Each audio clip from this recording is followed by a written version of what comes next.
Muito boa tarde. Em relação a essa questão de OMC, continua. Vamos retomar agora o seminário.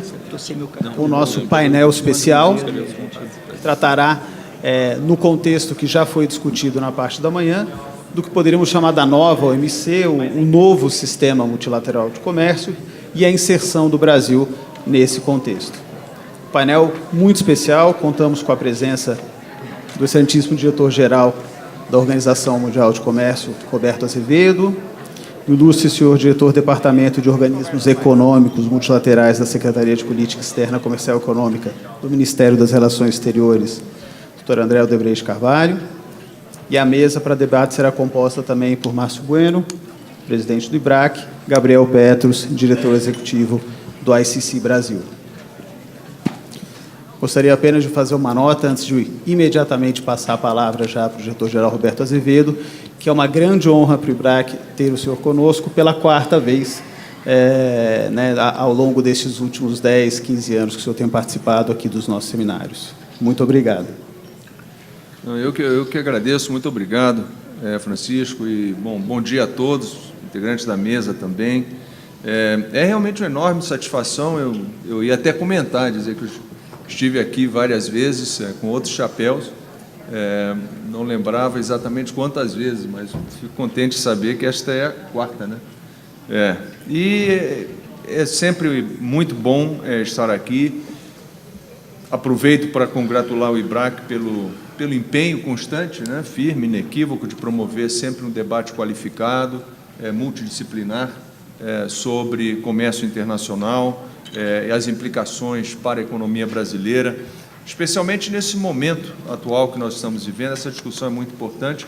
Eu vejo que o comércio exterior é uma das prioridades da equipe econômica, e isso, para mim, é muito reconfortante, não apenas para o governo, mas também vejo no próprio setor privado uma discussão muito mais intensa sobre comércio exterior, abertura comercial, o que isso tudo significa. E é muito positivo que nós possamos ter uma reflexão ampla, né, no Brasil, e essa é uma oportunidade para se repensar, eu acho, o momento que nós estamos vendo, para se repensar a inserção do país no mundo, e a competitividade do país também no plano externo. E nesse debate todo é fundamental, eu penso, discutir o papel do Sistema Internacional do Comércio, como que a OMC pode ajudar o país, os membros, de uma maneira geral, a alcançar os seus objetivos de desenvolvimento nacional.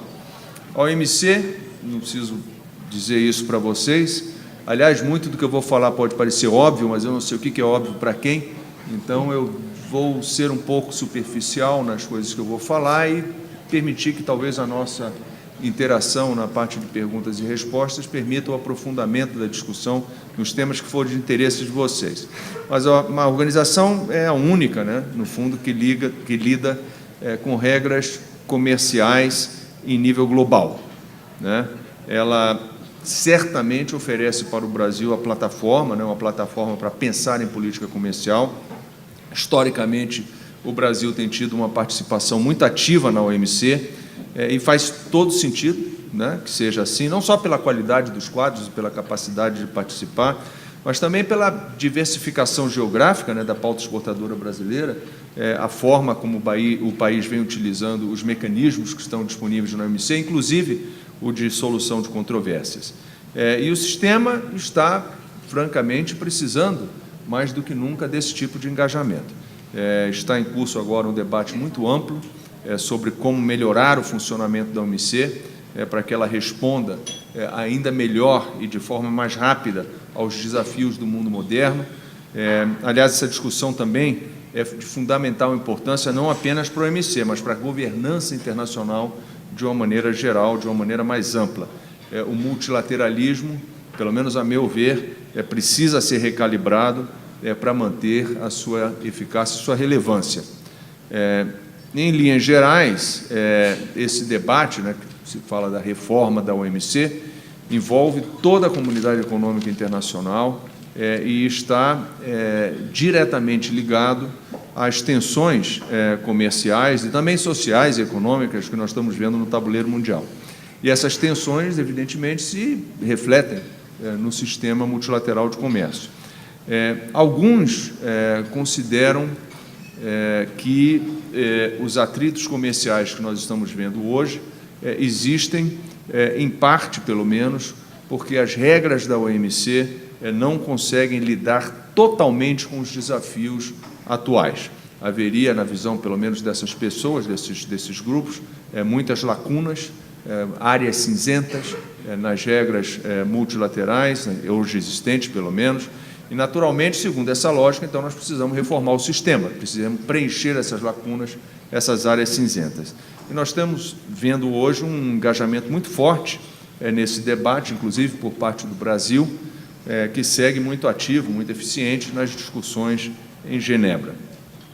Antes de mais nada, é importante também notar que esse debate, né, sobre reforma da OMC não é novo, né?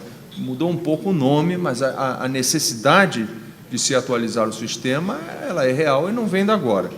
Quando eu me tornei diretor-geral, em 2013, todos diziam que o sistema estava em crise. Aliás, vira e volta, o sistema está em crise, né? Está sempre em crise. E pode ser até bom, não sei, né? Porque naquela época, em particular, a crise era por falta de de progresso nas negociações. Já o sistema tinha 18 anos de vida, né? E nenhum acordo multilateral comercial tinha sido fechado até então. E vocês podem imaginar o sentimento de frustração, né, que existia naquele momento. Havia um sentimento de que qualquer negociação comercial tinha que se deslocar para outras frentes, como, por exemplo, negociações bilaterais ou regionais. Surgiu a noção dos megablocos, né? E não que essas negociações não sejam positivas, eu sempre disse isso, as pessoas viam, alguns me perguntam, isso vai ser uma ameaça ao OMC. Não, pelo contrário, complementa.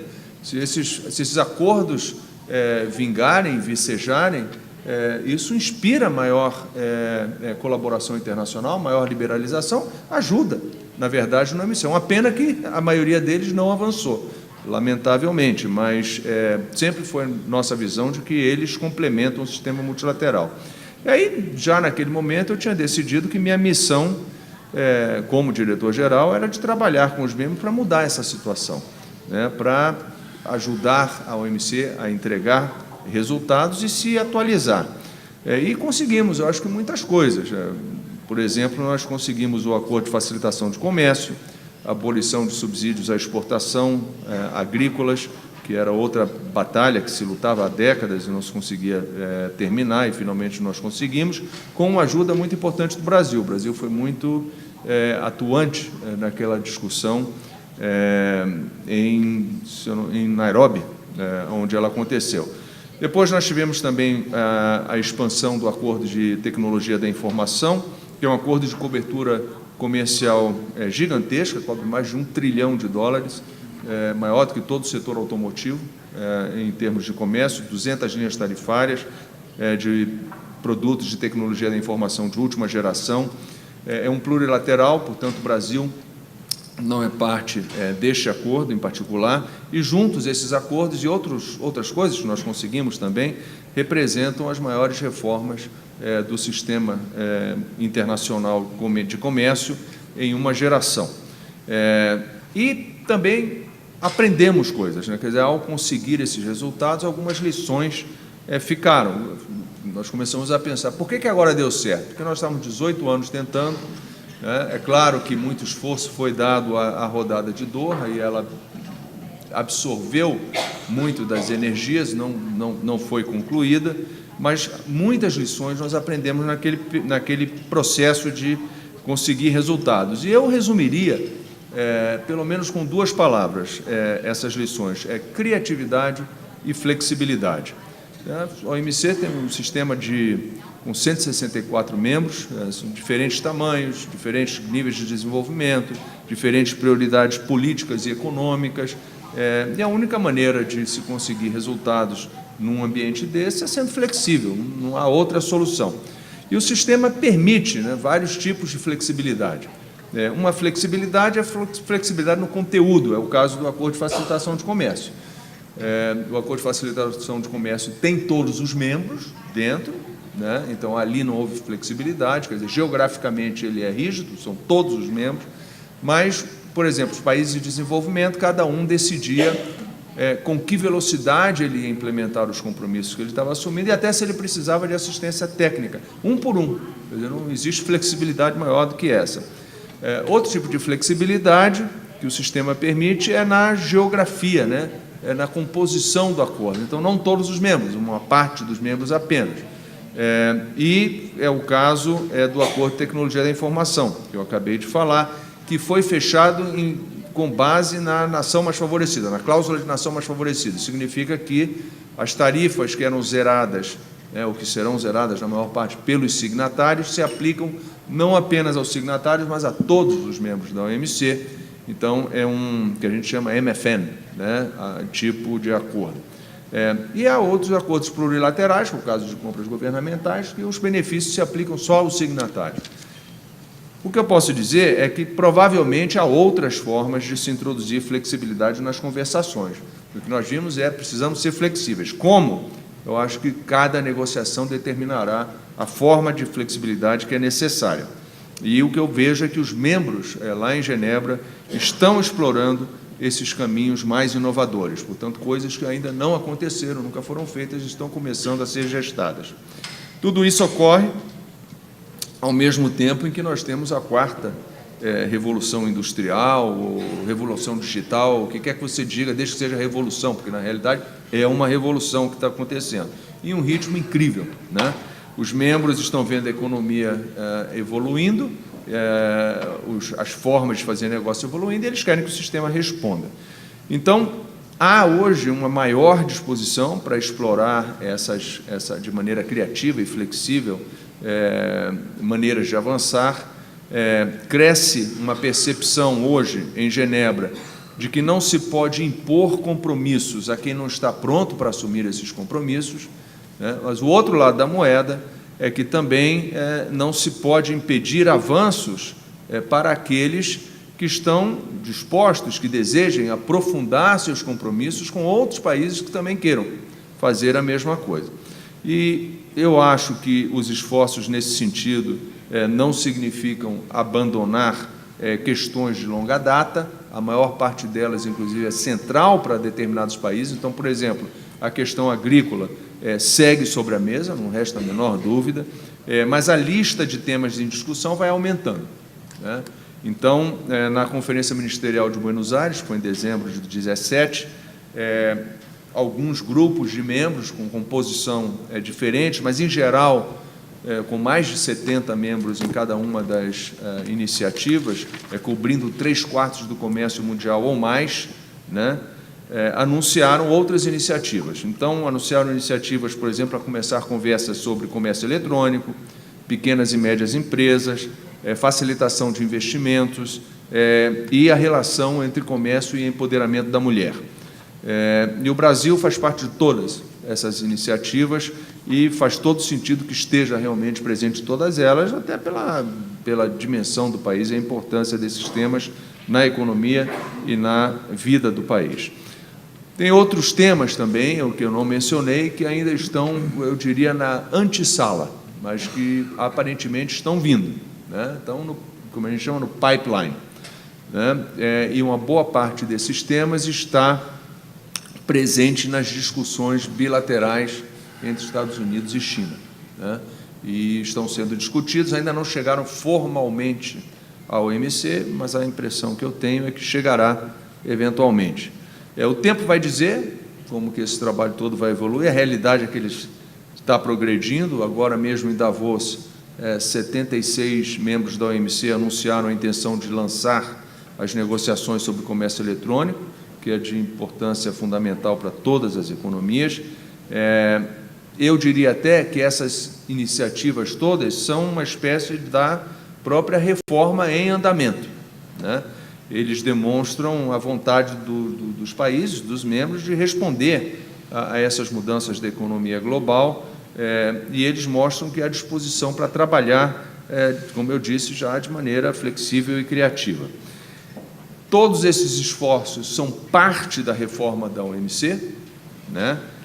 E fala-se de reforma não porque vai ser fácil, né? Fala-se de reforma porque ela é imperativa, né? O continuismo, ao contrário do que se possa pensar, não vai preservar o sistema. Apenas continuar não vai funcionar. É necessário mudar. Agora, quando se fala, então, de reforma, tem algumas perguntas óbvias que sempre me fazem. Por exemplo, o que consiste essa reforma? O que ela cobre? Qual é a meta temporal da reforma? E assim por diante. Claramente, não tem ainda uma visão comum dos membros sobre isso. Mas o que me parece claríssimo é que haverá muito pragmatismo.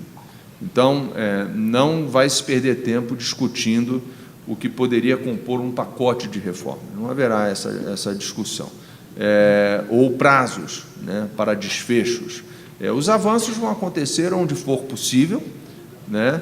Nada está excluído da pauta de discussões, e os resultados serão colhidos onde e quando, né, as tratativas tiverem avançado o suficiente. E nós estamos vendo muito dinamismo nessa conversa, os líderes estão engajados.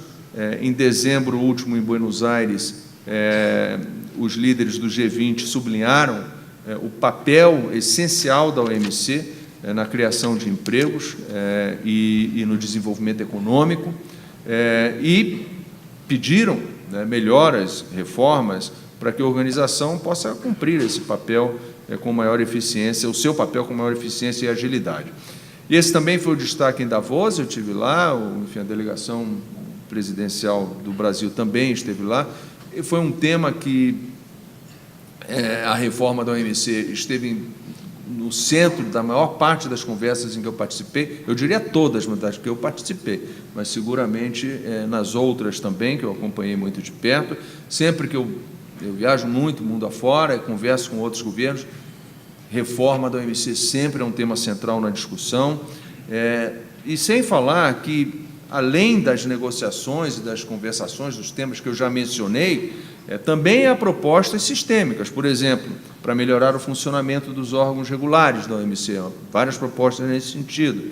Até o Brasil está liderando discussões sobre como melhorar o trabalho nas áreas sanitária e fitossanitária, né? Também tem propostas que visam aumentar a transparência, intensificar as notificações dos membros, para todos saberem o que está acontecendo nas fronteiras dentro das fronteiras de cada um dos países, e, evidentemente, aprimorar o mecanismo de solução de controvérsias. Aliás, aqui nós temos as discussões críticas sobre o impasse, né, nas nomeações para o órgão de apelação. Nós estamos trabalhando duro, né, nessa área para ver se conseguimos destravar o processo, mas até agora eu não posso dizer que eu tenha boas notícias. Eu não sei, não vejo luz ainda no fim do túnel, mas um dia esse túnel acaba. Então, continuamos caminhando túnel adentro.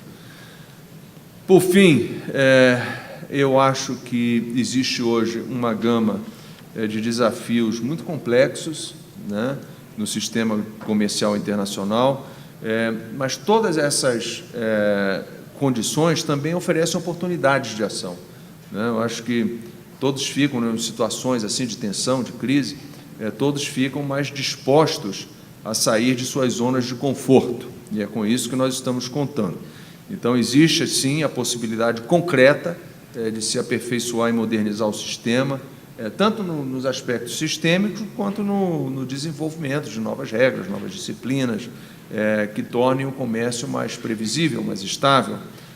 A economia mundial, não tenho a menor dúvida, precisa disso, até para retomar o vigor que foi perdido com a crise de 2008.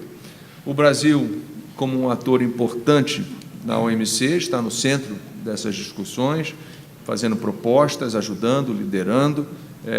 Todos vocês que estão aqui presentes podem contribuir, e com ideias, com sugestões, que são muito importantes para definir os próximos passos na organização.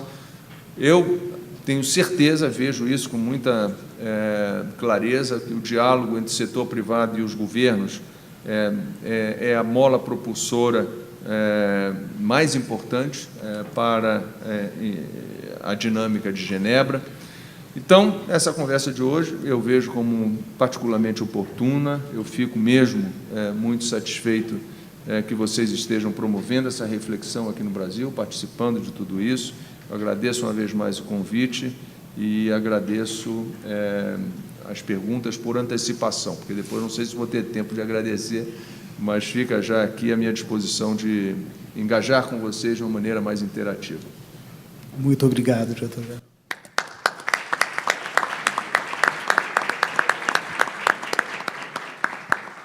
As perguntas virão e serão muitas.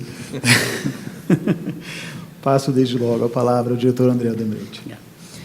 Bom, bom dia, também quero agradecer a oportunidade.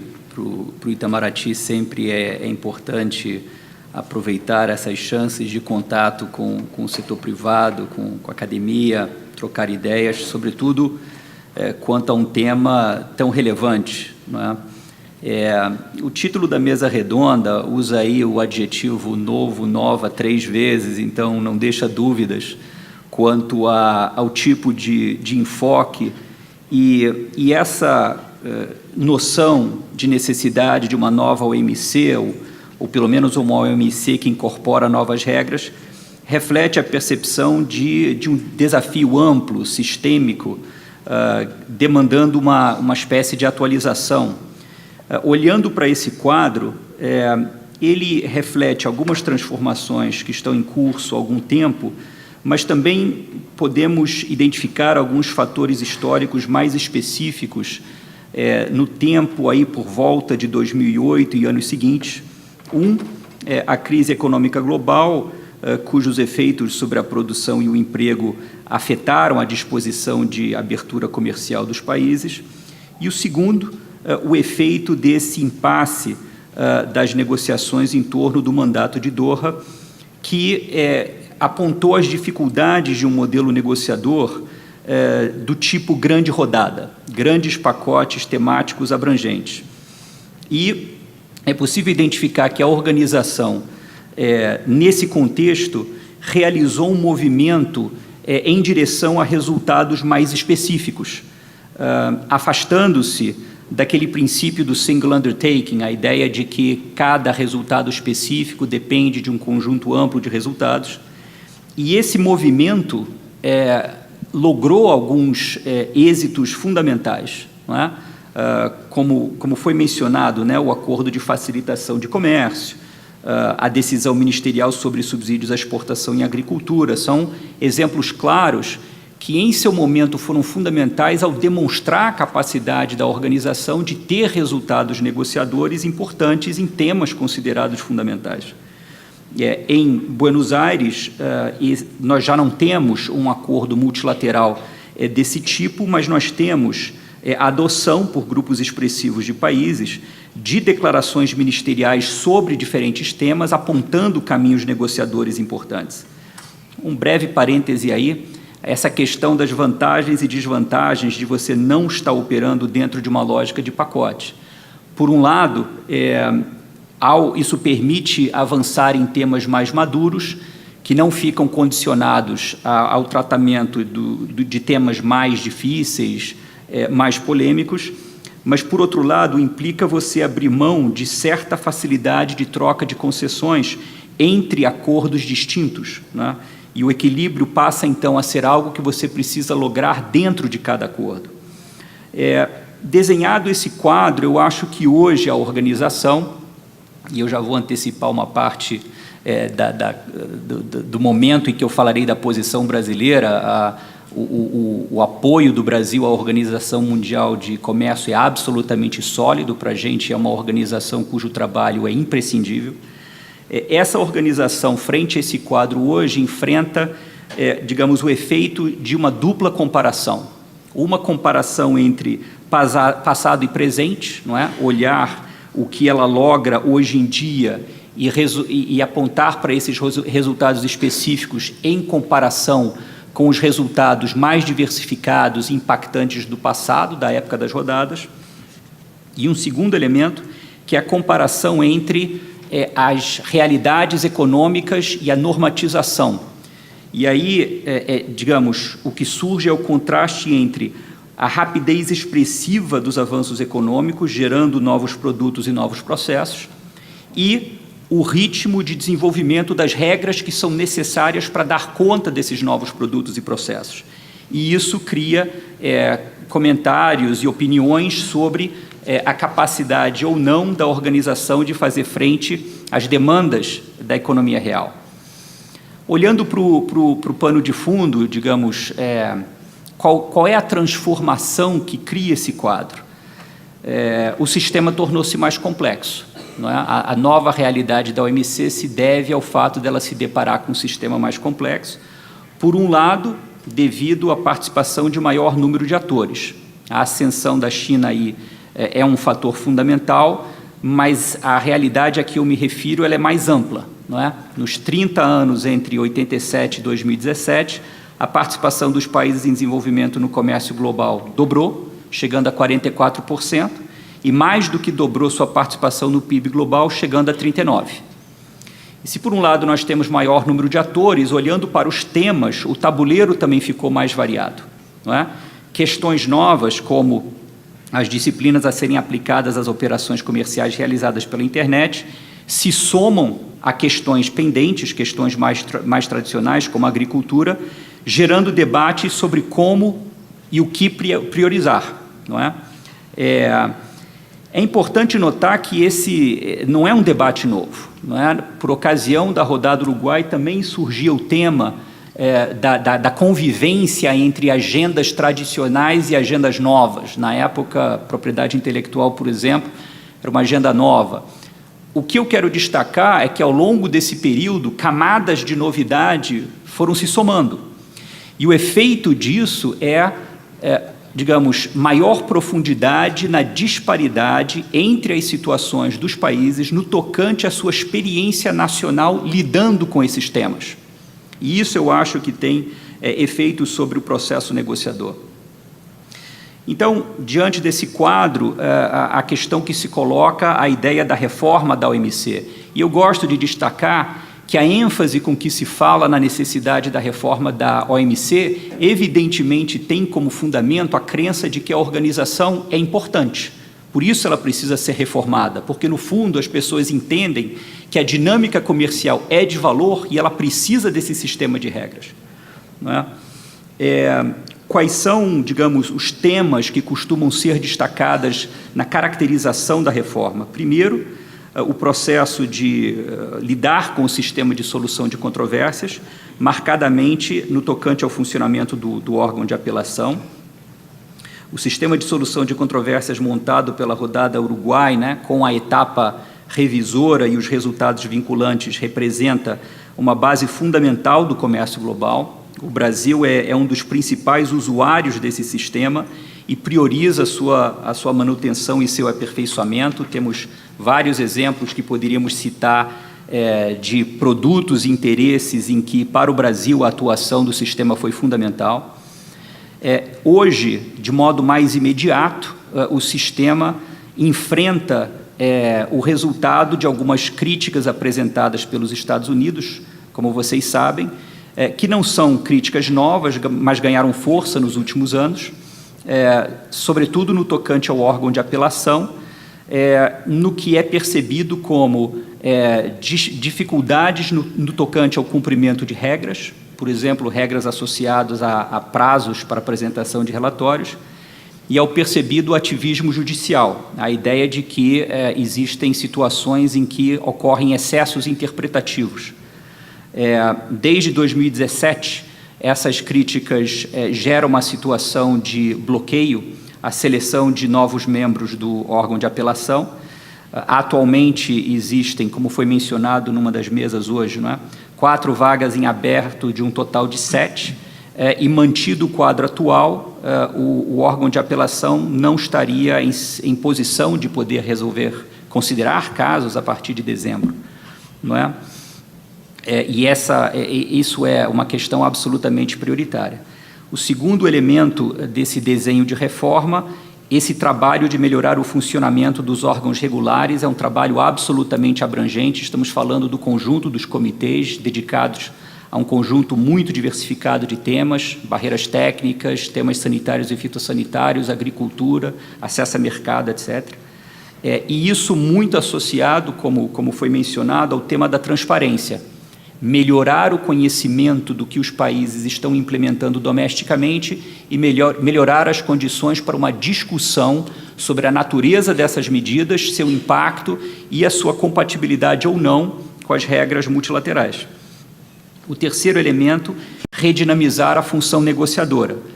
E existe um conjunto amplo de temas que entram ou estão aí para serem considerados dentro desse esforço de redinamização, incluindo temas mandatados, como subsídios à pesca, um tema que possui esse mandato negociador há muito tempo, os temas pendentes como agricultura, os temas novos como comércio eletrônico, e existe também, nesse contexto, forte impulso por parte de alguns países interessados em abordar o que caracterizam como práticas comerciais desleais, subsídios, atuação de empresas estatais, transferência forçada de tecnologia, etc.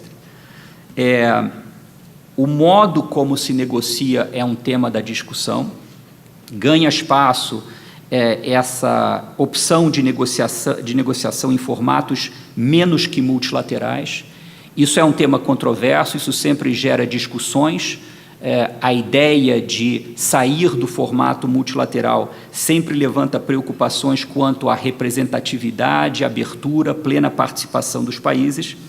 É fundamental que, da perspectiva brasileira, e achamos que essa é uma visão que todo o trabalho nesses formatos está confirmando, a importância de ter uma abertura para que qualquer país interessado em se engajar no processo tenha a possibilidade de assim fazer. O caminho plurilateral se vem consolidando desde 2016 e já apontando opções negociadoras para alguns temas que foram mencionados pelo Roberto: regulamentação, comércio eletrônico, também regulamentação doméstica, micro, pequenas e médias empresas, facilitação de investimentos. Esses temas foram objeto de declarações ministeriais. Eu quero também destacar que todas essas declarações foram copatrocinadas pelo Brasil, em Buenos Aires, não é? E eu queria assinalar, entre esses diferentes aspectos da reforma, como eles estão interconectados. Por exemplo, é possível argumentar que o desempenho do sistema de solução de controvérsias é afetado pela discussão de transparência. Melhor transparência, melhor discussão entre os Estados membros na fase pré-solução de controvérsias poderia reduzir a carga do processo de solução de controvérsias. Igualmente, é possível argumentar que as dificuldades da função negociadora estão afetando o sistema de solução de controvérsias, porque países, encontrando dificuldades em avançar os seus interesses por meio do estabelecimento de novos compromissos e regras, são estimulados a buscar atender esses interesses por meio da constituição de painéis. Brasil, em tudo isso, primeiro, reiterar, o Brasil tradicionalmente um país dedicado ao fortalecimento do sistema. Nós expressamos no Fórum Econômico Mundial em Davos, novamente, firme apego ao sistema, firme apego à organização e a intenção de intensificar a nossa participação nas discussões da reforma, sempre associado a interesses nacionais que nós consideramos que são convergentes com a boa saúde da organização. E isso não só por conta de, digamos, uma posição de princípio, não apenas por uma visão tradicional, mas por uma leitura dos nossos interesses, inclusive à luz de um processo de reformas domésticas, que tem, na abertura internacional, um ponto de apoio fundamental. Vemos a situação das vagas em aberto no órgão de apelação como a tarefa mais urgente. Achamos que a incerteza jurídica que existe hoje, que já afeta os processos em curso, é um grave problema a ser superado. E achamos que o possível caminho seria olhar para o sistema desenhado em 1995 e criar uma base de apoio a esse sistema sem o engajamento em renegociações de tal sistema, né? No tocante ao funcionamento regular dos diversos comitês, o Brasil já apresentou propostas, por exemplo, sobre o aperfeiçoamentos no processo de notificação e como o Roberto mencionou, no âmbito do grupo de Ottawa, que é um dos grupos de coordenação que estão atuando hoje, o Brasil lidera as discussões sobre maneiras de aperfeiçoar os trabalhos do comitê sobre temas sanitários e fitossanitários. Estamos engajados no esforço negociador, fomos categóricos em Davos, dizendo que o Brasil apoia a negociação de qualquer tema a ser negociado em qualquer formato, inclusive plurilateral. Nos unimos, em prova disso, ao lançamento de negociações sobre comércio eletrônico. Não temos a intenção de bloquear a negociação de temas enquanto outros temas não andam, não é com esse espírito que estamos engajando, mas, ao mesmo tempo, achamos que o conjunto de resultados da reforma precisa ser abrangente, precisa ser equilibrado e necessariamente deve incluir, portanto, por exemplo, o tema de subsídios agrícolas. O Brasil não pode imaginar uma reforma da OMC que não fortaleça o tratamento de agricultura pelo peso que tem esse tema como apoio no esforço de desenvolvimento em que o Brasil está engajado. Para concluir, numa nota positiva, né, eu queria ressaltar a situação contemporânea em que o Brasil tem, no nível doméstico, regional, extra-regional e multilateral, uma série de fatores que trabalham juntos, em harmonia, em apoio à abertura comercial. O Brasil, o governo brasileiro, às vezes, foi questionado por conta da percepção de um engajamento exclusivista com o sistema multilateral. Hoje nós temos uma agenda de negociações do Mercosul muito ambiciosa, no nível regional e no nível extra-regional. Estão aí as negociações com a União Europeia, EFTA, Canadá, Coreia, Singapura. E, como foi mencionado, muito dentro de um espírito de que os processos se complementam. Os processos devem avançar, se apoiar de modo recíproco. Dentro das nossas negociações extra-regionais, o Brasil está contemplando regras OMC, em alguns casos, olhando para compromissos e ideias e conceitos que vão além do que hoje existe na OMC, e tudo isso apenas reforçará a nossa participação nas discussões multilaterais. Nunca restará nosso esforço no nível multilateral. E, finalmente, mais uma vez, ressaltar tudo isso em apoio a uma agenda doméstica em que existe a vontade de gerar uma transformação profunda. Uma transformação, por exemplo, de competitividade. Competitividade exige maior acesso a insumos, para isso precisamos do sistema global. Competitividade para ganhar maior potencial de conquista de mercados, para conquistar mercados precisamos do sistema global. É isso, obrigado.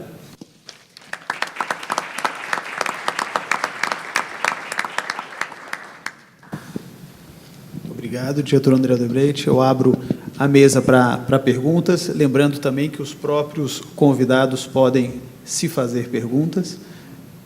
Márcio, Gabriel, eu tenho uma lista infindável aqui antes de abrir para o público também, mas pode. Por favor, Gabriel Petros. Obrigado, Francisco, pelo convite. Obrigado, uma honra estar na mesa com o Roberto Azevedo, com o André, com todos aqui do IBRAC. A ICC lançou, no final do ano passado, um processo de consultas junto ao setor empresarial, justamente para mobilizar as empresas em relação à reforma da OMC. Eu tenho duas perguntas, na verdade, uma ao Roberto, outra ao André, caso tenha tempo de fazer essas duas perguntas. A primeira pergunta ao diretor-geral é como que ele vê a importância, quer dizer, dos países, do setor privado, das empresas se engajarem, qual que é o timeline que se espera aí desse processo de reforma e em que pontos exatamente as empresas podem contribuir de forma mais ativa. E a pergunta ao André tem a ver com os resultados importantes da missão do presidente Bolsonaro aos Estados Unidos. Houve um anúncio aí de um apoio importante da declaração presidencial do presidente Trump em relação à adesão do Brasil à OCDE, e, no mesmo comunicado, uma menção que o Brasil revisará seu status e o regime aí de preferências em relação ao fato de ser um país em desenvolvimento. E a pergunta é a seguinte: isso muda a estratégia geral do Brasil nas suas negociações? Isso afeta acordos já existentes como Mercosul e México, Mercosul e Índia? Quais são as repercussões que a comunidade de comércio pode aguardar em relação a essa decisão?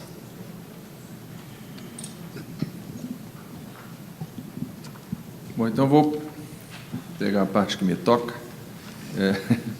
Quanto ao setor privado, eu disse aqui na minha apresentação, nos meus comentários, que eu acho que o engajamento do setor privado é fundamental. Em várias oportunidades, inclusive de negociações que estavam emperradas na OMC, foi o setor privado, o engajamento do setor privado, que fez com que as negociações avançassem. Eu vi isso acontecer pessoalmente, então não é uma coisa abstrata, é uma realidade. A própria, acho que vocês se recordam, quando houve mudança de administração nos Estados Unidos, houve uma relutância muito grande dessa administração atual em participar de negociações que não fossem bilaterais, né? Todo o esforço era para maximizar as negociações bilaterais, porque as multilaterais, elas, de uma maneira geral, e multilateral lato sensu, né? Porque aí englobava qualquer coisa, mais que dois era multilateral. Elas são lentas, são mais difíceis, etc. E nós estamos vendo hoje na OMC os Estados Unidos muito engajados nas negociações, tanto na área, por exemplo, de subsídios à pesca, que já vinha adiante e continua, e não apenas engajados, liderando, né, fazendo um esforço muito grande. Também na área de comércio eletrônico, né, e, sobretudo, na área de comércio eletrônico, o setor privado foi fundamental. Eu não tenho a menor dúvida que as continuadas conversas com o governo, explicando a necessidade de se ter plataformas mais harmonizadas, padrões internacionais mais coerentes, que levaram o governo a acreditar nesse projeto e a se engajar nas negociações da OMC da forma que está acontecendo. E nós mesmos, na OMC, começamos a nos aproximar mais do setor privado. Era uma coisa que eu sentia falta. Apesar de ser um organismo intergovernamental, não havia motivo para nós não termos mais contatos com as empresas. Nós criamos os Trade Dialogues, que se reunimos periodicamente com representantes empresariais de vários países, países de tamanho diferente, empresas de tamanho diferente, de setores diferentes, e tem pelo menos 2 processos que estão em curso na OMC que vieram desse processo.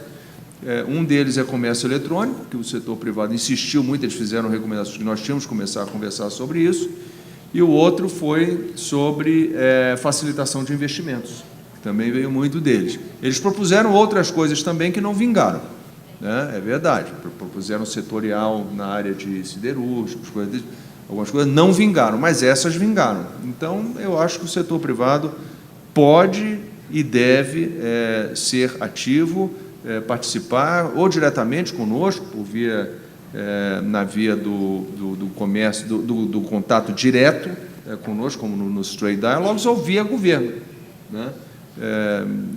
Quando eu sentava lá onde senta o André hoje, vivia conversando com o setor privado, o pessoal vivia lá em Brasília e eu vivia aqui em São Paulo, no Rio, em outros lugares, discutindo e planejando. Então, isso é saudável, eu acho, para o Brasil e para o sistema.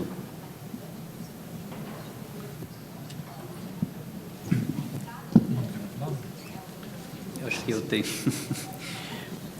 Bom, quanto à pergunta que foi feita para mim, de alguns dos elementos que surgiram no contexto da visita presidencial aos Estados Unidos, primeiro, o que foi mencionado, essa questão do apoio à entrada do Brasil na OCDE, isso é um tema muito importante.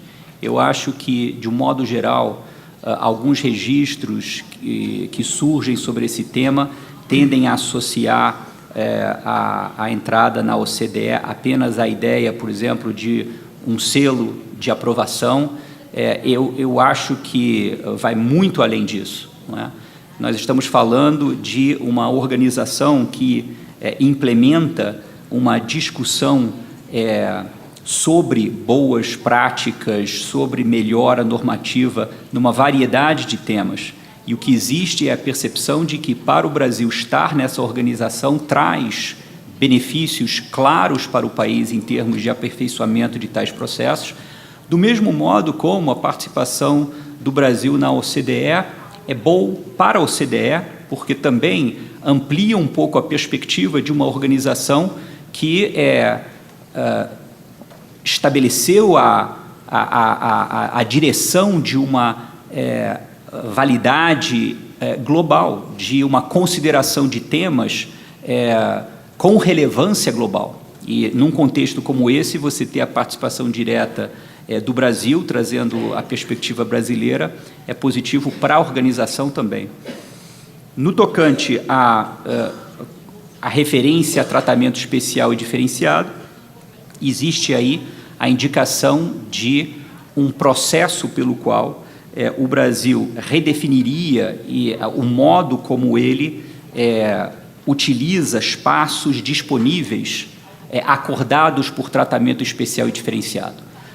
Tem duas coisas que eu acho importante ressaltar. Primeiro, essa ideia do processo, que são mudanças que o Brasil implementará ao longo do tempo. E isso, indo à questão de se isso altera a estratégia de negociação do Brasil para a reforma da OMC ou até a estratégia específica de abordagem de tratamento especial e diferenciado, eu ressaltaria que o Brasil, já há bastante tempo, indica uma visão de tratamento especial e diferenciado como uma realidade dinâmica que deve refletir situações nacionais, deve refletir situações setoriais. Então, eu acho que essa consideração dinâmica já existia na visão brasileira e está refletida nessa ideia de um processo de alteração do modo como a gente se posiciona e faz uso de espaços em TED. E o outro ponto que eu ressalto é essa ideia de que nós estamos falando de posicionamento nas negociações da OMC, o que claramente direciona esse posicionamento em relação às negociações em curso, nunca numa direção de revisitar o modo como esse assunto foi acordado em documentos pré-existentes. Obrigado. Eu não queria não vou fazer nenhuma pergunta, mas só um comentário.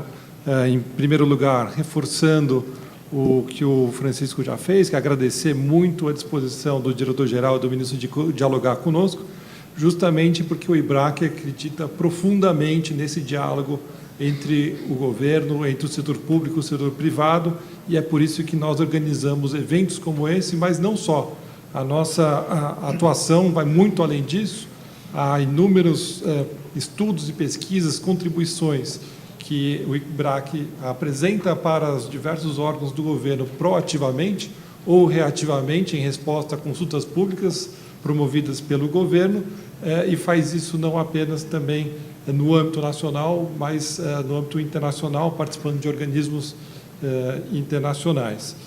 Nesse sentido, vale a pena mencionar também que o IBRAC cuida não apenas de comércio internacional, mas de outras áreas, como consumo e concorrência, e na área de concorrência nós temos o privilégio de ter testemunhado a importância da interação do CAD com o OCDE, o quanto que isso foi importante para o desenvolvimento da defesa da concorrência no Brasil.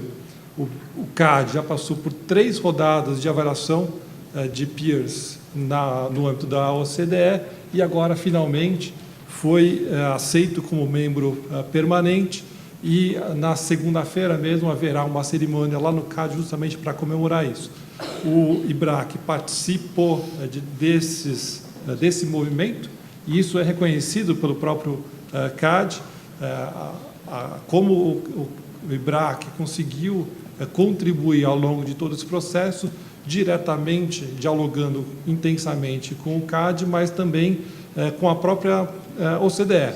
Então, no processo de elaboração, ou processo de revisão das melhores práticas do CAD, o IBRAC também foi ouvido como usuário do sistema e como organismo entidade aqui no Brasil mais importante no que se refere à defesa da concorrência, e teve vários pontos que foram refletidos nesse relatório e que servem de plataforma para o próprio CAD continuar no aperfeiçoamento. Então, não há dúvidas, né, como o ministro estava mencionando, que a partir do envolvimento e da admissão do Brasil como membro permanente na OCDE, esse processo é contínuo, um processo de diálogo e de revisão das políticas públicas no Brasil, num fórum super qualificado.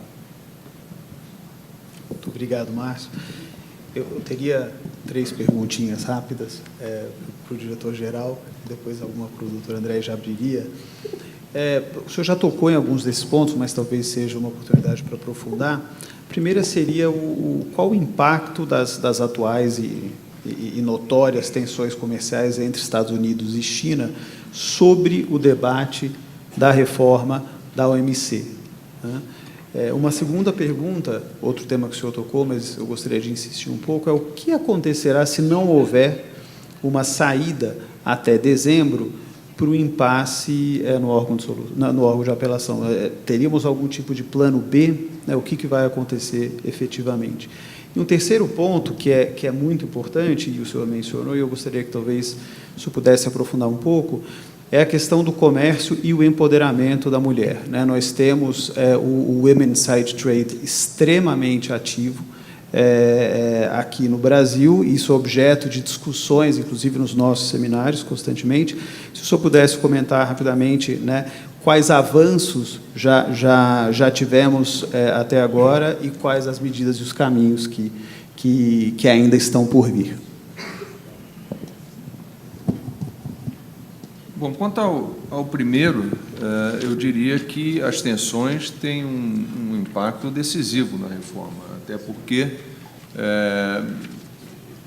ela surge, a reforma, também de críticas sobre a incompletude das regras multilaterais, né? No sentido de que uma boa parte, não estou falando nenhum segredo aqui, sobretudo os americanos têm reclamado muito de que a China tem práticas comerciais e econômicas que não são captadas, que eles acham distorcem o mercado e que não são captadas pelas disciplinas da OMC. E ali tem uma lista, né, de probleminhas que foram mencionados e que fazem parte das conversas entre China e Estados Unidos. Essas coisas, seguramente, essa necessidade de atualizar as regras da OMC não está limitada apenas a esses temas, há outros que também são importantes, eu acabei de citar vários: facilitação de investimentos, comércio eletrônico, pequena e média empresa. Nada disso está nessa listinha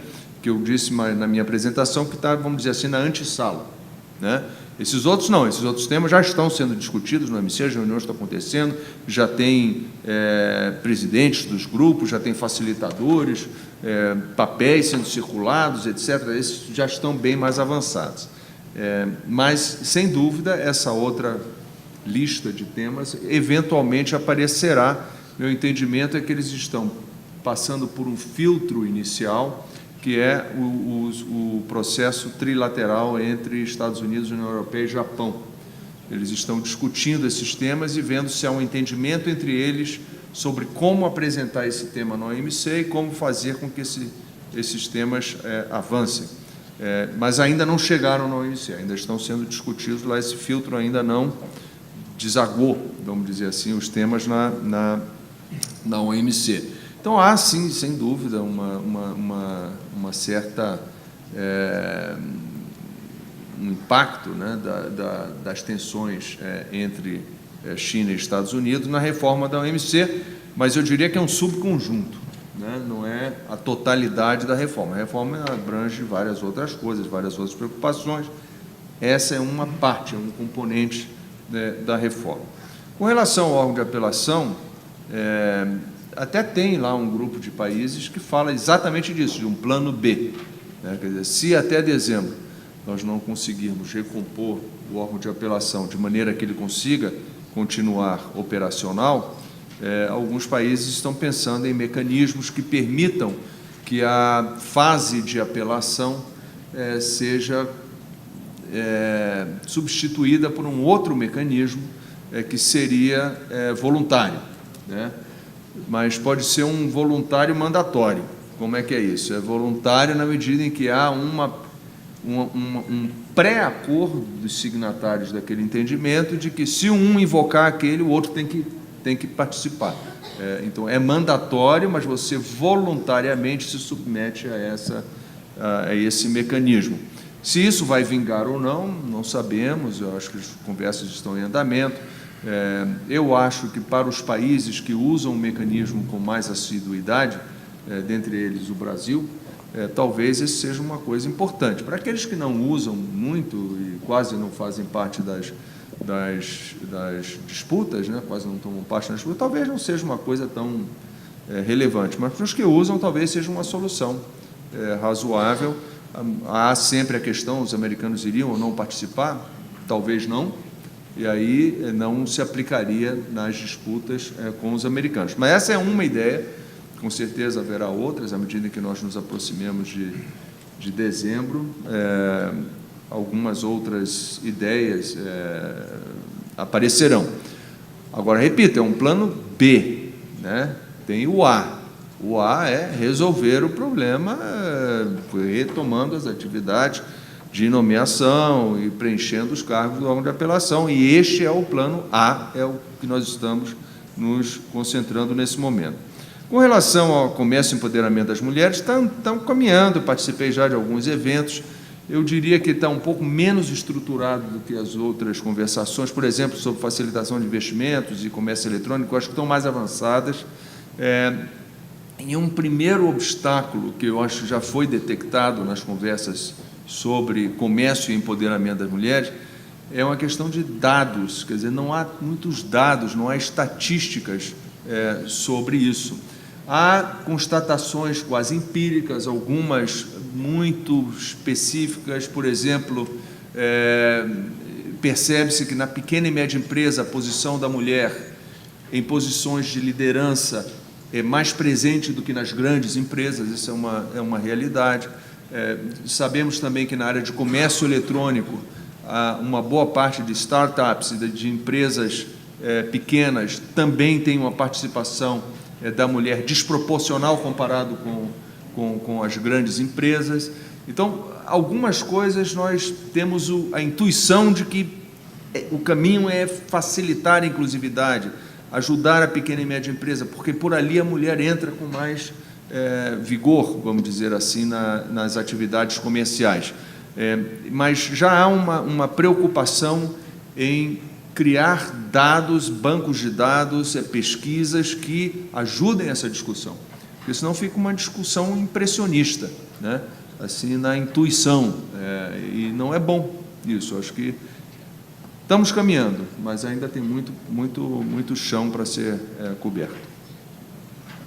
Francisco, se eu puder fazer um novo comentário, já que você tocou nessa questão das mulheres, e eu senti alguns olhares de reprovação, já que nós temos um painel apenas de homens, mas não tenho dúvida de que o IBRAC está trabalhando justamente para mudar isso, e nós fazemos isso de diversas formas. Como a Carla Junqueira mencionou no primeiro painel, nós fazemos isso tanto no desenho dos painéis, e infelizmente, por conta dos cargos, não foi possível fazer diferente, mas também vale a pena observar que o nosso último painel do dia, com muita satisfação, ele é justamente o contrário, é um painel apenas de mulheres.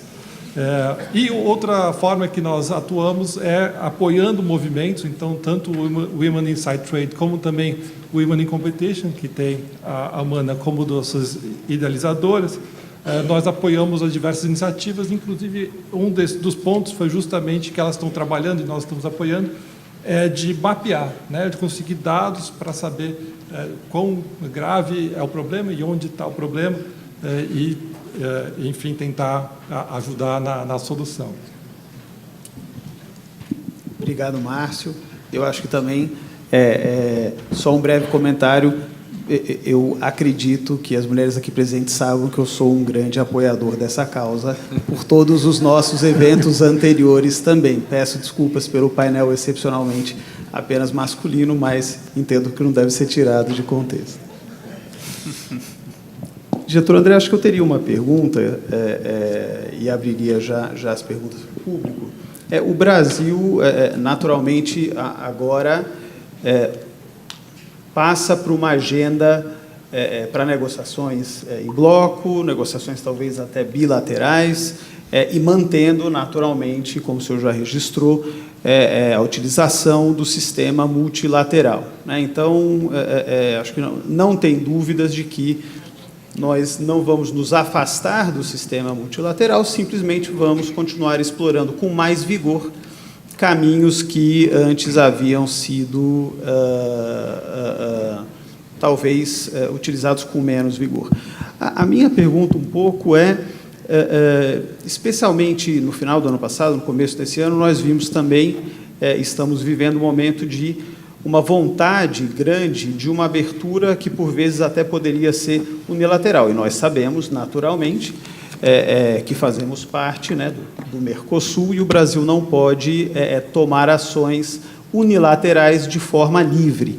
Se o senhor pudesse comentar um pouco isso, eventualmente as discussões que podem estar ocorrendo no próprio Mercosul, nós estamos perto de ver um Mercosul redesenhado, uma mudança de união aduaneira para a área de livre comércio, o quanto o senhor puder comentar naturalmente, mas é um público qualificado que entende bem os temas.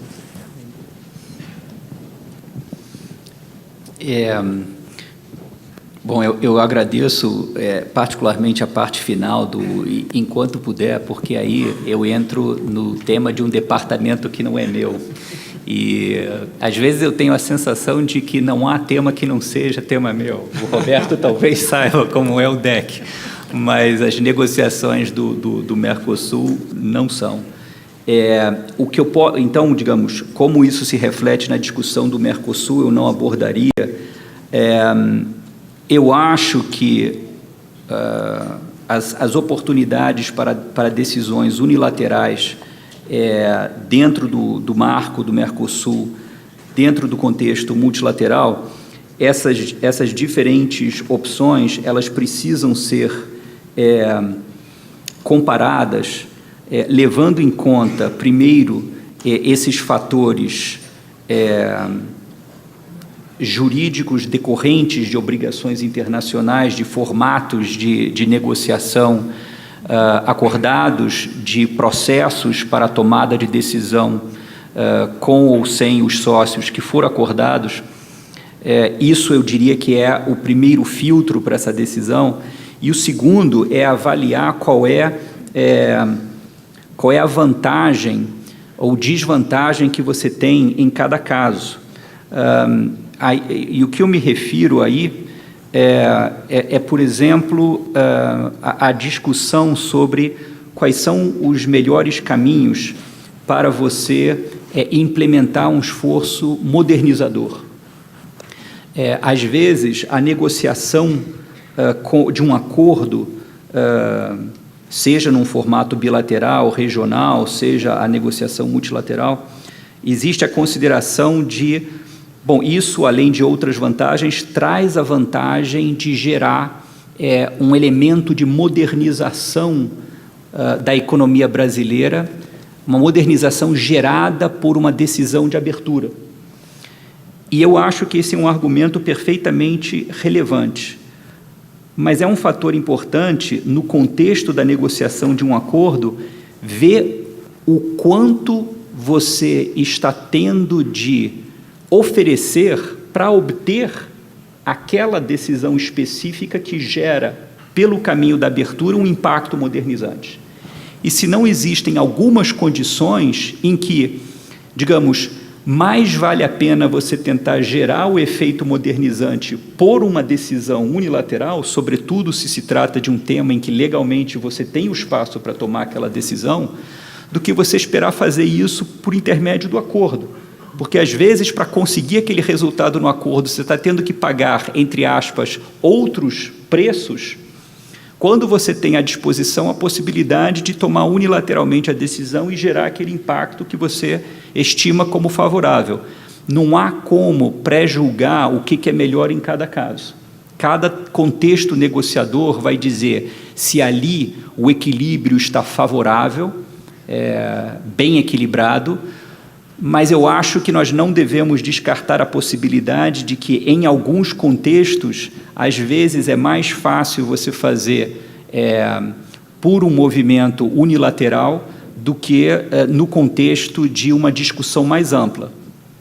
Mas sempre em uma situação em que a base legal permite a você fazer isso, né? Romper para conseguir fazer por meio de uma opção unilateral, aí você já altera completamente esse equilíbrio de custos e benefícios a que eu me referia. Muito obrigado. Eu abro agora, temos uns bons 20, 25 minutos para perguntas do público.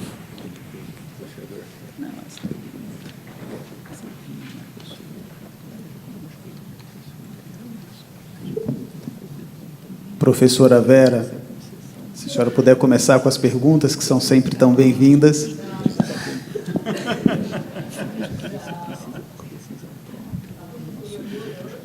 Se é para isso que você está fazendo.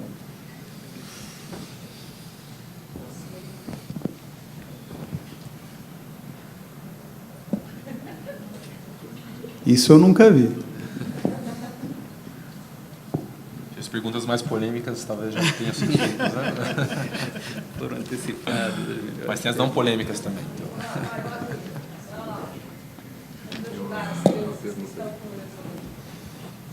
Ali tem um...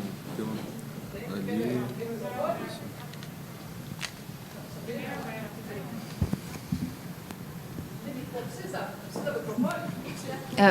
Bom dia. Para a gravação, né? Obrigada.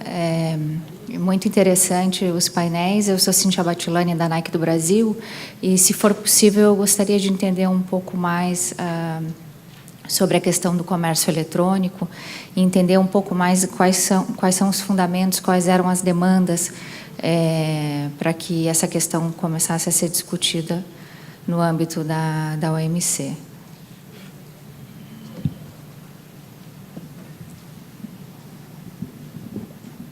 Bom, por enquanto, o que está acontecendo é que está havendo uma discussão para decidir quais são os elementos de comércio eletrônico que deveriam ser discutidos na OMC. Então, vamos dizer assim, estamos delimitando, né, a área de conversação. Até porque, quando se fala de comércio eletrônico é um universo de coisas, né? Então, é necessário definir do que nós estamos falando. Então, por exemplo, é o produto que é transmitido eletronicamente, ou nós estamos falando de transações comerciais de produtos físicos, né, mas que foram, de alguma forma, iniciadas por plataformas digitais. No caso da Amazon, ou eBay, ou coisas desse tipo, né? No fundo, é um comércio regular, normal, só que o contrato foi firmado entre as partes por uma plataforma digital, o que introduz complicadores. Por exemplo, você tira o intermediário, né? Você não tem mais, quando você tem quando se atravessa a fronteira, você deixou de ter o importador no país que está. Você, como comprador, né, como cliente, se o produto, por exemplo, chegou defeituoso, você, antigamente, na minha época, né, você ia lá na loja, no importador, e dizia, está quebrado. E o importador se virava, ele ia lá com o fornecedor dele no outro país. Então, hoje em dia, esse elo da cadeia comercial desapareceu, né, nessas situações. Então, como é que fica a proteção do consumidor, né? Outros temas são, nessas situações, determinadas transações demandam assinaturas eletrônicas, por exemplo, mas não tem um padrão internacional de reconhecimento de assinatura eletrônica. Quais são, em outras áreas, por exemplo, privacidade. Então, tem uma quantidade enorme de coisas que precisa ser definida, quer dizer, o que entra e o que não entra nessa conversa. E nisso estamos, eu acho, neste momento. A ideia, mas já está avançado. Há temas que são, todos eles são polêmicos, né? Mas tem alguns que são muito polêmicos e outros que são mais ou menos polêmicos. Mas mesmo os mais polêmicos, que eu diria são coisas como fluxo de dados, né, liberdade de fluxo de dados, ou eu sei os termos em inglês, localização forçada de servidores, né, coisas desse tipo, estão sobre a mesa. Se todos estarão de acordo em assumir compromissos nessas áreas ou não, isso nós veremos mais adiante. Se isso será com base em nação mais favorecida, o que quer que eu faça vale para todo mundo, ou se isso será com base em reciprocidade, isso tudo vai ser discutido ainda. Então, estamos ainda num momento incipiente, vamos dizer assim, mas já com muitas coisas discutidas, avançadas, muitas propostas sobre a mesa. Eu acho que temos que esperar um pouquinho mais para poder dar uma resposta assim muito categórica. São esses os capítulos, essas as coisas que vão ser discutidas. Por enquanto está tudo sobre a mesa, não houve nenhuma decisão de excluir nada. Então, tudo está sobre a mesa. Entre esses temas, a parte fiscal também é uma preocupação? Tem que ver que parte da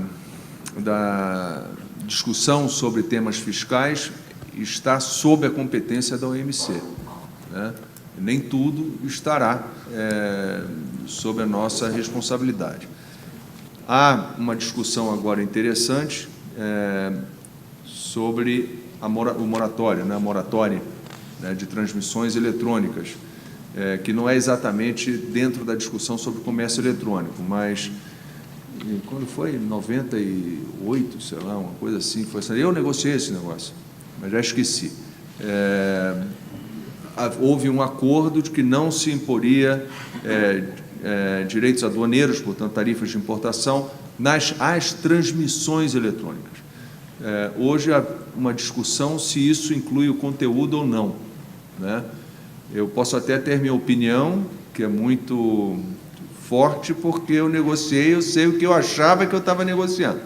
Agora, a interpretação de hoje, cada um tem a sua, né? E essa é uma discussão que claramente tem um impacto fiscal. Tem alguns países que acham que o conteúdo não está incluído nessa moratória, outros que acham que não está incluído, e a própria moratória pode estar sendo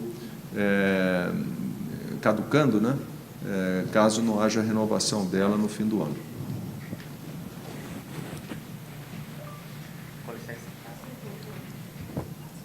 Bom dia a todos. Bom dia, senhor embaixador. É um prazer revê-los aqui em São Paulo. O senhor não sei se está tendo tempo de ver os jornais, mas hoje, graças à internet, a gente está acompanhando o que acontece a cada minuto. Há uma celeuma implantada aqui no Brasil já, o que significa perder ou não, ou o Brasil abrir mão ou não do status de tratamento especial diferenciado. Eu acho que aquela história, eu acho que está mais do que na hora do Brasil sair da posição que estava, de novo, o país que precisa de apoio ao comércio, somos muito mais pobres do que o grupo que se apropriaram desse tratamento especial diferenciado. Então, primeiro para o senhor, a pergunta, este tema, tratamento especial diferenciado, o que tem de novidade, né, para nós que somos uma comunidade que acompanha o comércio internacional? E ao ministro André, ministro, prazer em conhecê-lo, não o conheci. De novo, aquilo que pode ser falado, um pouco daquela história. O que significa perder ou não esse status? Os outros países não vão sair, a gente abre só para empurrar a negociação, né? Mas o que significa hoje para o Brasil perder esse status? Né? O que a gente perde de tratamento especial diferenciado? A quantidade de e-mails que eu estou recebendo perguntando o que é isso é sinal que no Brasil nunca ninguém prestou atenção no tema. Embaixador. Meu telefone também não parou de tocar, não. Mas eu não estou atendendo. Bom, deixa eu dizer o seguinte, eu posso falar o que está acontecendo em Genebra, né? O que está acontecendo em Genebra? Há uma discussão provocada, sobretudo, pelos Estados Unidos, que apresentaram uma proposta eu poderia simplificar dizendo, para que haja uma diferenciação entre os países em desenvolvimento. Hoje, na OMC, vocês todos sabem, você tem os países desenvolvidos, em desenvolvimento, e os de menor desenvolvimento relativo. Essa categoria de menor desenvolvimento relativo está muito clara, muito estabelecida, tem um índice numérico, está tudo fechadinho. Então, quem não é desenvolvido é em desenvolvimento. E ali você pode ter uma quantidade enorme, muito heterogênea de países ali dentro. Você tem lá dentro China, Coreia, Brasil, México, Indonésia, Turquia, países grandes, né? E você tem também Honduras, Guatemala, quer dizer, países pequenos ali dentro, que, arguably, né, tem capacidade de contribuir diferenciada nas negociações, né? Então, alguns teriam mais capacidade de participar e assumir compromissos do que outros, de uma maneira muito dramática, até nas diferenças. Então, os Estados Unidos dizem não faz sentido nós termos uma cesta desse tipo. E o que eles querem fazer é retirar da cesta dos países em desenvolvimento um número de países que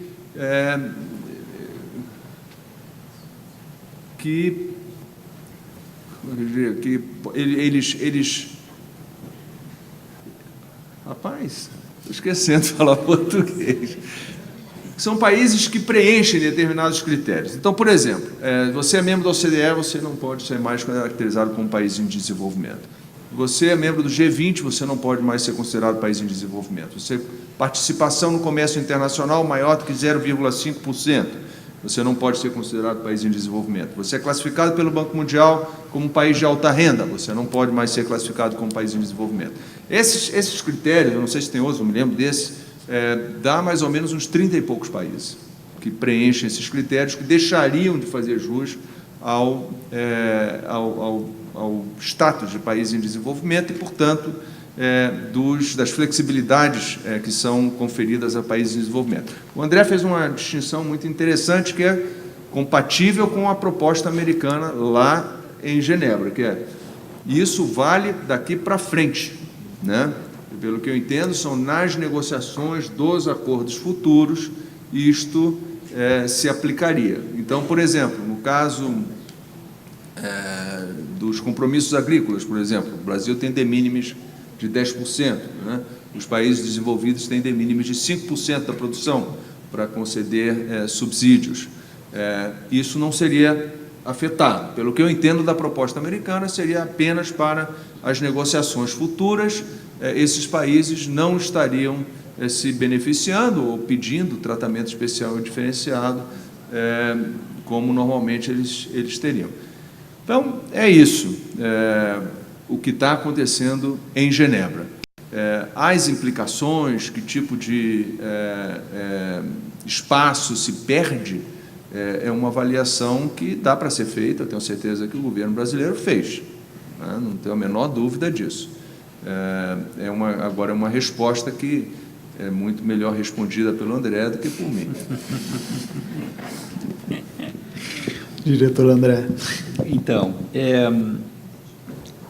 eu acho que qual é o impacto concreto vai depender do resultado de cada uma dessas novas negociações, porque se o argumento como tem sido o argumento brasileiro, de que é preciso considerar a especificidade de um contexto negociador para definir qual é o tipo de diferenciação que faz sentido, é naquele contexto negociador e não partindo do pressuposto de algum tipo de definição prévia e meio que monolítica, definida para todo sempre, válido de modo imutável ao longo do tempo, é no contexto negociador que a implicação concreta, o que significa isso, vai se concretizar. O que eu acho importante é um pouco o que eu tentei destacar no comentário prévio, é que se nós olharmos os processos de negociação na OMC, o modo como os acordos captam diferenciação, ele não permaneceu único no conjunto dos acordos, na sequência dos acordos. Se você olhar o que significa, na prática, a diferenciação, por exemplo, no acordo de facilitação de comércio, não é a mesma caracterização do que significa diferenciação em alguns dos acordos da rodada Uruguai. É abrir, ler e se deparar com isso. Então, visto que o Brasil reconhecia essa natureza dinâmica, a indicação de que, no contexto das negociações que vão começar, não revisitando o passado, as negociações que estão em curso, indicar que nós vamos iniciar um processo de redefinição do posicionamento brasileiro, levando em conta esses espaços disponíveis para diferenciação, eu acho que é compatível com o posicionamento que a gente já tinha apresentado. Agora, o que isso vai significar em cada caso, só a negociação dos compromissos do acordo é que vai poder indicar. É muito difícil antecipar. Perfeito. Lucas.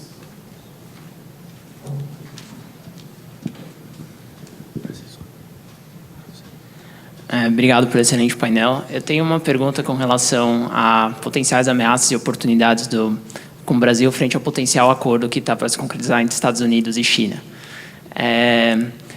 Os Estados Unidos impuseram as medidas adicionais contra diversos produtos chineses, né, na Section 301, e o Brasil, em retaliação, a China também aplicou essas tarifas ao setor agrícola americano, e o Brasil aproveitou um pouco dessa oportunidade e alavancou aí as exportações de produtos agrícolas para a China. Considerando que as conversas já estão bem avançadas entre Estados Unidos e China para a realização de um potencial acordo, queria saber a opinião sobre potenciais ameaças e oportunidades para o Brasil se esse acordo se concretizar. Talvez o ministro André seja a pessoa mais indicada, mas, obviamente, que se o diretor-geral tiver comentários, e mesmo o Gabriel Petros, que tem bastante interlocução com o setor privado, serão muito bem-vindos também para comentar. Obrigado.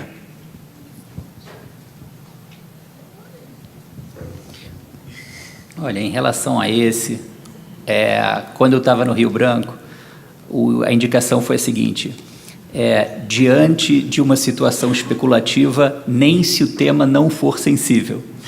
Agora, e esse tema não é exatamente pouco sensível. Então, nesse caso, deixa sair um resultado e aí você me faz a pergunta. Obrigado. Geral, Gabriel. Aí eu que vou especular. Está avançada para eles. Eu não sei o que está acontecendo lá. Quer dizer, eu leio o jornal tanto quanto vocês têm lido. Essas coisas, o impacto comercial, como se diz em inglês, the devil is in the details, né? Então vão comprar mais, mas tá bem, mas em que condições? Quem está comprando? É compra governamental? É compra de empresas? Tudo isso é muito complicado de você prever em abstrato. Eu concordo com o André, tem um grau de especulação muito grande. De uma maneira geral, o que a gente espera é que o que quer que saia dali, pelo menos eu, do ponto de vista de OMC, não digo como Brasil, de que o que quer que saia dali que diminua as tensões, né, que evite a escalada de retaliações de parte a parte, porque melhorar não vai, né? Se nós deixarmos essa escalada continuar subindo, você pode até ter um setor ou outro que ganha, vende um pouquinho mais por causa de desvios de comércio, coisas desse tipo, mas o efeito líquido é de perda para todos, inclusive em termos de desaceleração da economia mundial. Isso nós já estamos vendo hoje, né? E aí a perda é horizontal, para todos, inclusive em termos de desemprego, desaceleração dos investimentos, todos as projeções que nós estamos fazendo lá na OMC com os economistas, com nossos economistas de expansão comercial, mostram que o comércio vai desacelerar. E a maior motivação, causa dessa desaceleração é incerteza. Simplesmente, contratos não estão sendo fechados, as pessoas estão esperando para ver o que vai acontecer, o que sai desse acordo aí, né? Ninguém está investindo, ninguém está apostando, está todo mundo esperando. E, com isso, o dinheiro deixa de circular, as oportunidades deixam de aparecer. Então, eu torço que o que quer que saia seja no sentido de diminuir a escalada, ou evitar, ou até retroceder, né? que eu acho improvável nesse momento, mas pode ser. Então, torcendo por isso.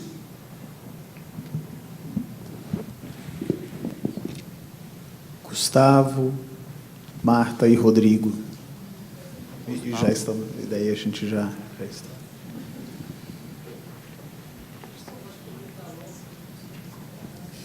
No comecinho fica todo mundo esperando a primeira pergunta, agora todo mundo quer fazer perguntas. Eu queria perguntar, puxar uma discussão, o seguinte, nas negociações bilaterais, quais são os principais pontos solicitados pelas contrapartes, pelos outros países, que são caros para o Brasil oferecer, do que o Brasil não tem aberto mão na prática, o que os países estão pedindo, estão negociando e a gente se nega a conceder, por assim dizer.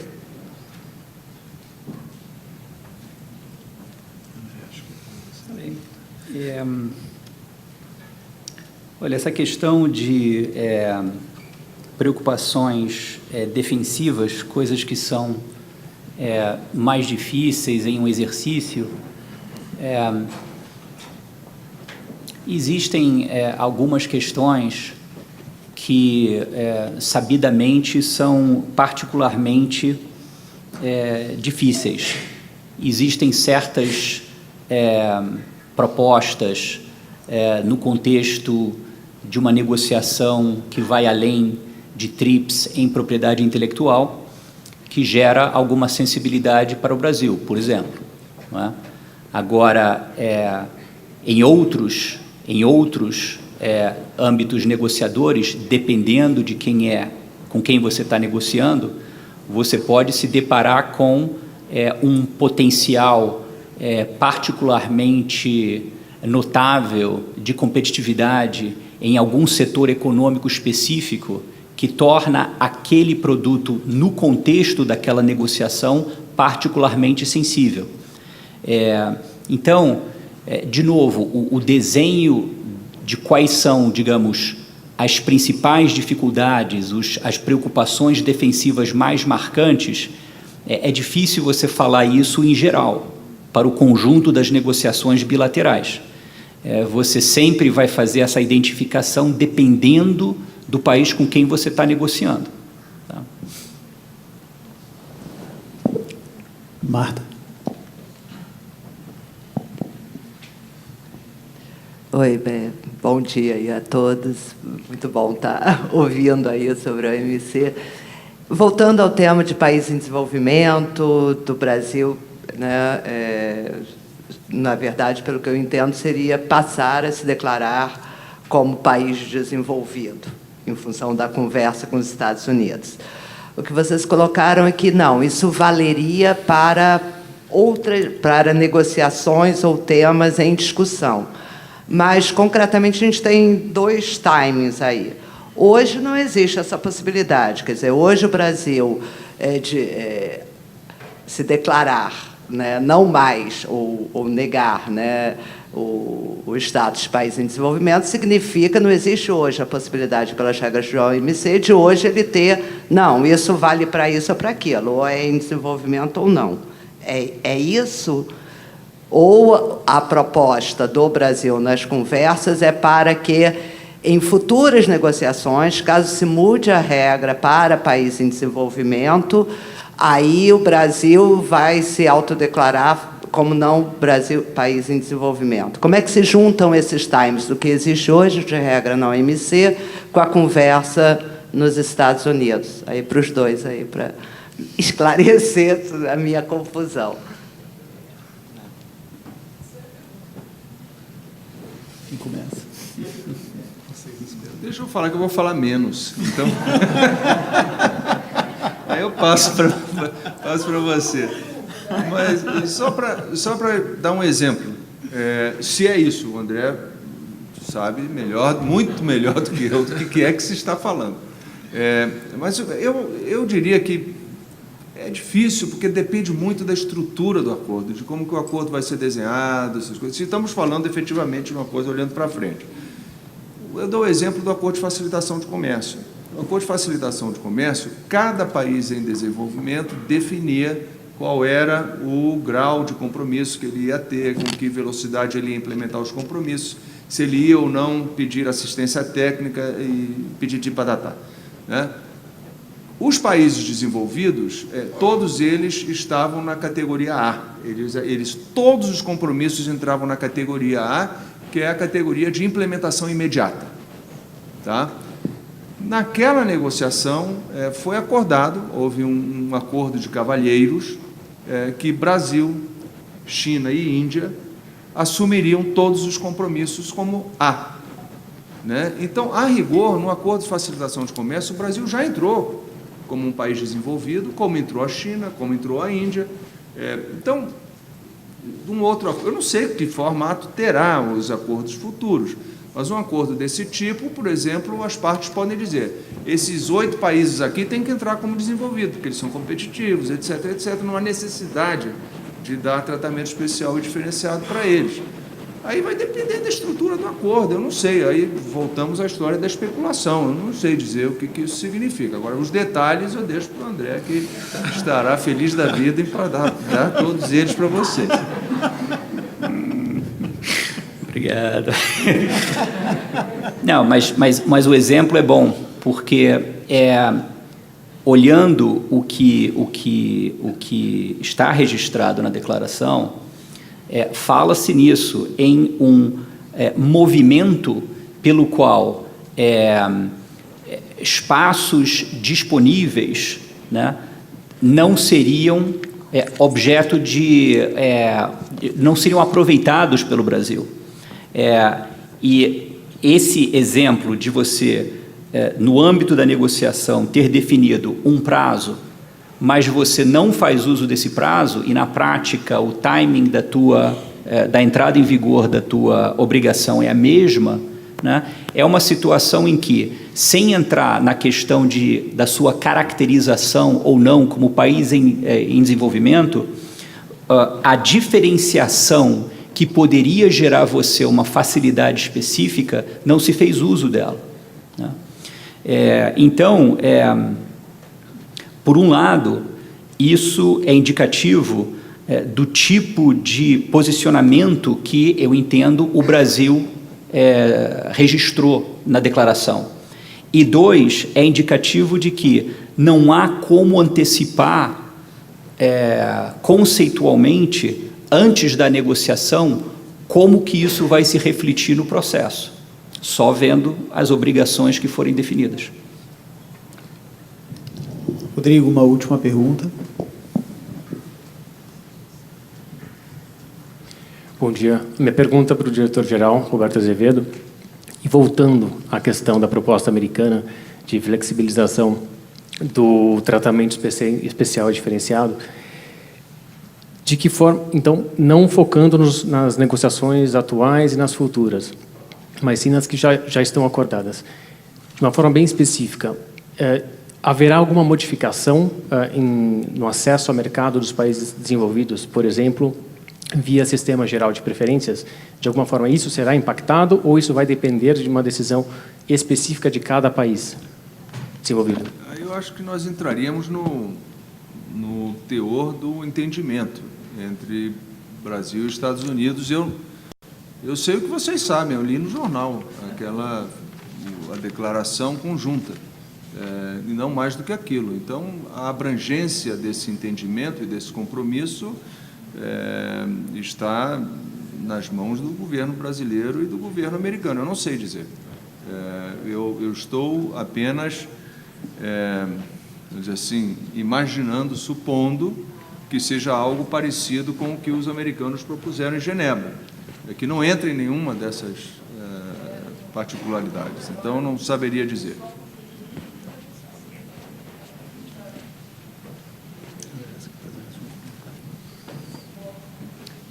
É isso, eu acho que esse tipo de questão não faz parte do desenho e da linguagem que está presente ali na declaração.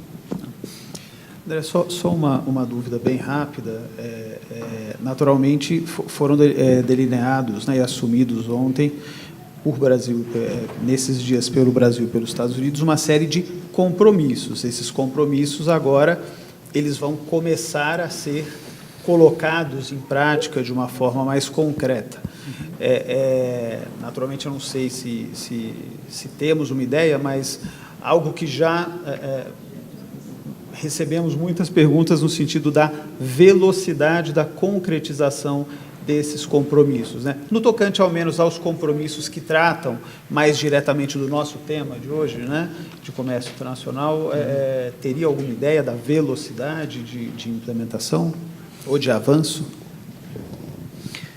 Eu acho que vários dos registros que estão ali de tratamento de interesses comerciais específicos, eles não têm a indicação clara de um prazo.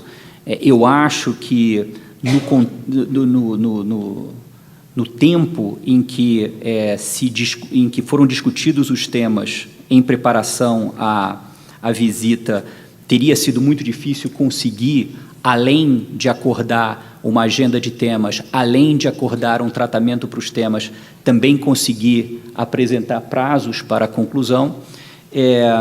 O que existe é a tentativa de você estabelecer um novo marco para as relações econômicas com os Estados Unidos, no marco de uma nova relação em geral, política também com os Estados Unidos. E inevitavelmente, a visita tem um pouco essa característica de ser o resultado de um encontro em alto nível de um governo que está chegando agora e que, portanto, tem que, necessariamente, ao definir uma agenda de trabalho com um parceiro importante, ele vai ter que definir muito mais um programa de trabalho para frente do que abordar temas tal como eles foram tratados no passado ou hoje.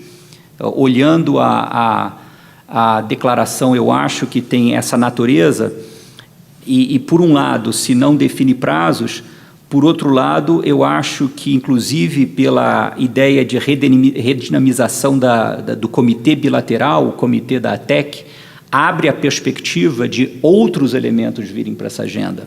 Mas tudo isso depende disso, de você iniciar um plano de trabalho ambicioso, e a ideia de iniciar esse plano de trabalho talvez tenha sido, do lado econômico, um dos aspectos fundamentais da visita. Não só assinalar algumas coisas reconhecidamente importantes para os dois lados, mas anunciar uma disposição de abordar esses e outros temas. Antes de encerrar, Gabriel Petros queria fazer um breve anúncio. Eu queria convidar todos, em primeiro lugar, agradecer ao presidente do IBRAC, o Márcio, o diretor Francisco. Foi uma honra estar com o embaixador Roberto Azevedo, com o ministro André. Convidar todos a participar. A ICC lança amanhã uma mobilização das empresas, do setor privado brasileiro, pela abertura comercial. Nós vamos lançar a campanha Brasil Quer Mais. Nós teremos a honra de ter também o embaixador Roberto Azevedo presente. E gostaria de convidar o IBRAC a participar das próximas ações. Nós já temos cooperado com o IBRAC em diversas áreas, como o Márcio comentou, na área de concorrência. Segunda-feira estaremos no evento em Brasília com a CDE, com o CAD. Vamos assinar um memorando de entendimento com o CAD também. E, a partir de agora, engajar as empresas brasileiras nesse debate, que precisa ter a mobilização aí do setor privado, principalmente, para essa mudança de mindset que não passa só pelo governo, nesse novo momento do governo brasileiro, mas também das empresas e entender e compartilhar os benefícios da abertura comercial. E também registrar o compromisso da ICC com o Sistema Multilateral do Comércio. A ICC completa 100 anos neste ano. Nós temos trabalhado muito próximos da OMC nesse programa que é Open Dialogues on Trade, desde o ano passado. Temos 2 empresas brasileiras participando do diálogo diretamente da reforma da OMC, que é a Embraer e a WEG. Convidamos, como o diretor-geral mencionou, estendemos, obviamente, o convite para que todas as demais empresas também participem desses processos de consulta. Muito obrigado pela participação. Muito obrigado, Gabriel. Diretor-geral Roberto Azevedo, ministro André. Márcio, Gabriel, foi realmente uma honra, um prazer ter podido ter a oportunidade de ter esse painel especial com vocês. Nós paramos agora para o intervalo de 1 hora, 2h45, em ponto, retomamos nossas atividades. Obrigado.